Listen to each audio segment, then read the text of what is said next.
সাধারণ কোনো জিনিস দিয়ে কিন্তু অনেক সময় অসাধারণ কিছু বানিয়ে নেওয়া যায়, তবে সেটা যে কোনো কিছুই হতে পারে।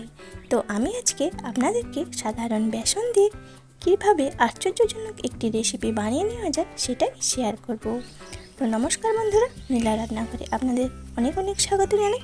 আশা করি সবাই খুব ভালো আছেন ও সুস্থ আছেন। তো চলে এসেছি আপনাদের সামনে আজকে বেসনের একটি আশ্চর্যজনক রেসিপি নিয়ে।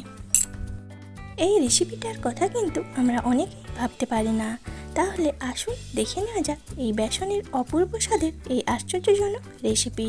তো আমার সব বন্ধুদের অনুরোধ রইল ভিডিওটি স্কিপ না করে প্রথম থেকে শেষ পর্যন্ত দেখার জন্য। তো আমি এখানে বেসনের এই রেসিপি বানিয়ে নেওয়ার জন্য এখানে নিয়ে নিচ্ছি 1 বাটি বেসন। তো এই বেসনটা দিয়ে আমি এই রেসিপিটা বানিয়ে নেব।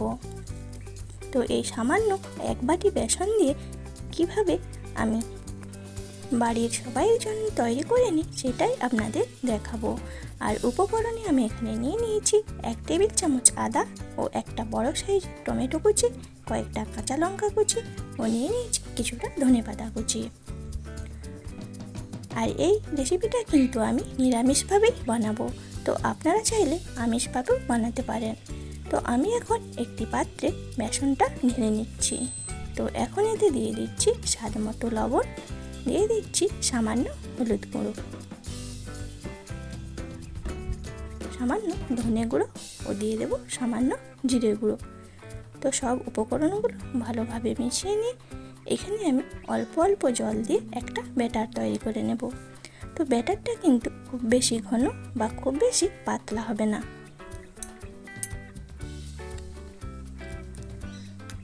তো আমার চ্যানেলে যারা নতুন বন্ধু, যদি আমার ভিডিওটি ভালো লেগে থাকে তাহলে অবশ্যই আমার চ্যানেলটি সাবস্ক্রাইব করে আমার পাশে থাকবেন। তো দেখুন আমি এখানে এইভাবে অল্প অল্প জল দিয়ে একটা ব্যাটার তৈরি করে নিচ্ছি। তো পেঁয়াজ ও রসুন ছাড়াই কিন্তু এই রেসিপিটি খেতে অত্যন্ত সুস্বাদু হয়। আর বাড়িতে কোনো সবজি না থাকলে এই রেসিপিটি কিন্তু অত্যন্ত সহজভাবেই বানিয়ে নেওয়া যায়।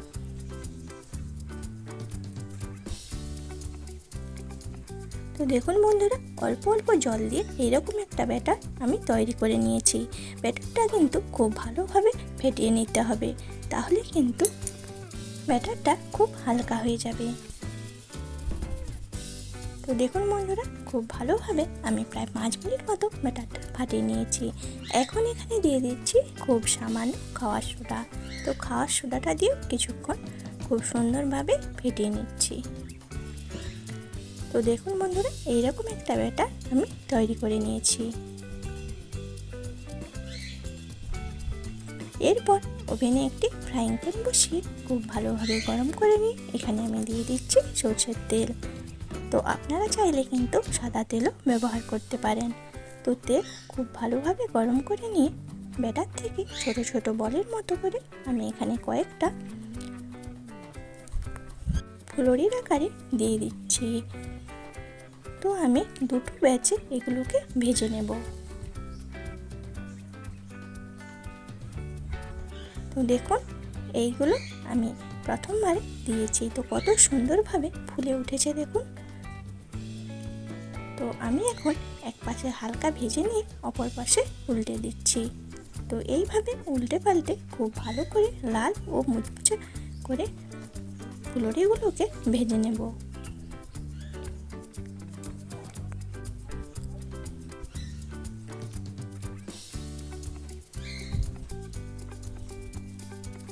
তো বন্ধুরা, আপনারাও কিন্তু খুব সহজেই বাড়িতে এইরকম একটি রেসিপি বানিয়ে নিতে পারেন। তো দেখুন বন্ধুরা, খুব লাল লাল করে সুন্দর করে মুচমুচে করে আমি পকোড়াগুলো ভেজে নিয়েছি। তো এই রেসিপিটি কিন্তু গরম গরম ভাত, রুটি, পরোটা বা যে কোনো কিছুর সাথে চাইলে আপনারা বানিয়ে খেতে পারবেন। তো ফুলুরিগুলো আমি এখন তুলে নিয়েছি। বাকি ফুলুরিগুলো একইভাবে তেলের ওপর দিয়ে ভেজে নিচ্ছি।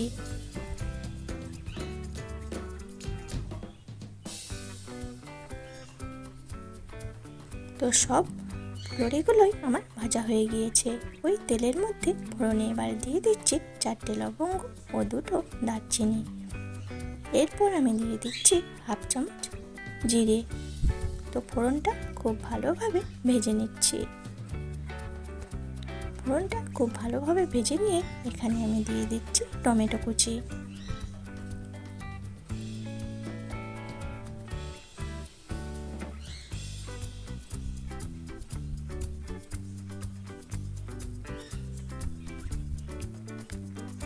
তো টমেটোটা প্রায় 2 থেকে 3 মিনিট ভেজে নেওয়ার পর এখানে অ্যাড করে দিচ্ছি কুচি করে রাখা কাঁচা লঙ্কা।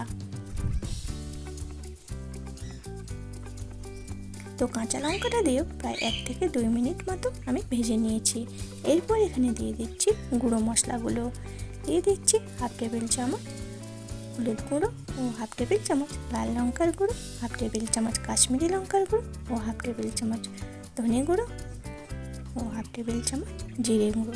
তো সব উপকরণগুলো দিয়ে খুব ভালোভাবে মিশিয়ে নিয়ে কিছুক্ষণ কষিয়ে নেব। তো গুঁড়ো মশলাগুলো দিয়ে কিছুক্ষণ কষিয়ে নেওয়ার পর এখানে দিয়ে দিচ্ছি আদা বাটা। তো আদাটা দিয়ে খুব ভালোভাবে মশলার সঙ্গে কষিয়ে নিতে হবে, আদার কাঁচা গন্ধ যাওয়া না অবধি। আর এখানে দিয়ে দিচ্ছি খুব সামান্য চিনি। তো চিনিটা দিলে যে কোনো রান্নার কালার বা টেস্ট দুটোই কিন্তু খুব সুন্দর হয়। তো সব কিছু ভালোভাবে কষিয়ে নিয়ে এখন এখানে আমি অ্যাড করে দিচ্ছি 2 চা চামচ বেসন। তো এই বেসনটা দিলেই কিন্তু এই রান্নার টেস্ট একদম অন্যরকম হয়ে যায়।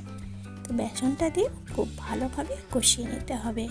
তো দেখুন বেসনটা দিয়ে খুব ভালোভাবে কষিয়ে নিয়েছি একদম মশলা থেকে তেল ছাড়া অবধি। আর এই বেসনটা দিলে কিন্তু এই রান্নার ঘনত্বটাও খুব সুন্দর হয়ে যাবে।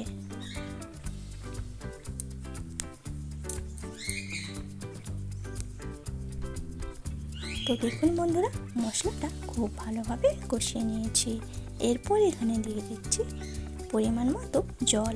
তো আমি এখানে যে বাটিতে বেসন নিয়েছিলাম সেই বাটিরই 2 বাটি জল দিয়ে দিয়েছি। দিয়ে খুব ভালোভাবে মিশিয়ে নিচ্ছি।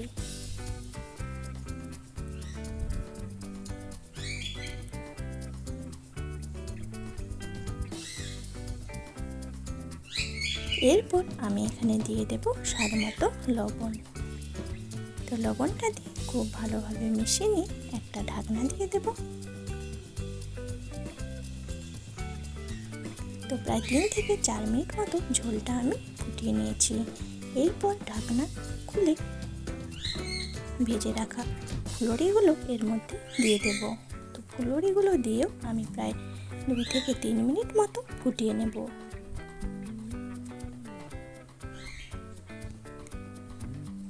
তো দেখতেই পাচ্ছেন বন্ধুরা কত সহজে রান্নাটা আমার হয়ে গেল।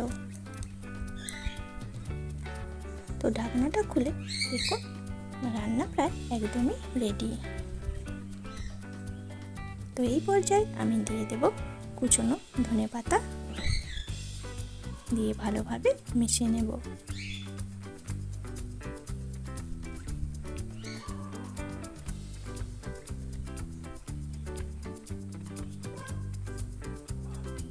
তো এরপর আমি এখানে অ্যাড করে দিচ্ছি প্রায় 1 টেবিল চামচ মতো কাসুরি মেথি। তো দেখতেই পাচ্ছেন বন্ধুরা পেঁয়াজ রসুন ছাড়া এই রান্নাটা কত সুন্দরভাবে হয়ে গেল ও দেখতেও কতটা লোভনীয় হয়েছে, খেতেও কিন্তু দুর্দান্ত স্বাদের হয়। তো সবশেষে আমি এখানে দিয়ে দেব হাফ টেবিল চামচ গরম মশলা। তো এইভাবে আপনারা অবশ্যই বাড়িতে একবার রান্না করে খেয়ে দেখবেন, খেতে কিন্তু দুর্দান্ত হয়, যে কোনো কিছুর সাথে খুব ভালোভাবে খাওয়া যায়।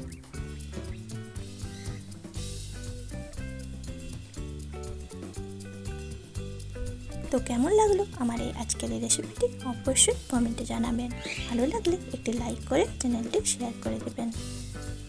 আর এরকম নিত্য নতুন রেসিপি পেতে অবশ্যই আমার চ্যানেলটি সাবস্ক্রাইব করে পাশে থাকা বেল আইকনটি অন করে দেবেন, যাতে আমি কোনো ভিডিও ছাড়লে তার নোটিফিকেশান আপনাদের কাছে পৌঁছে যায়।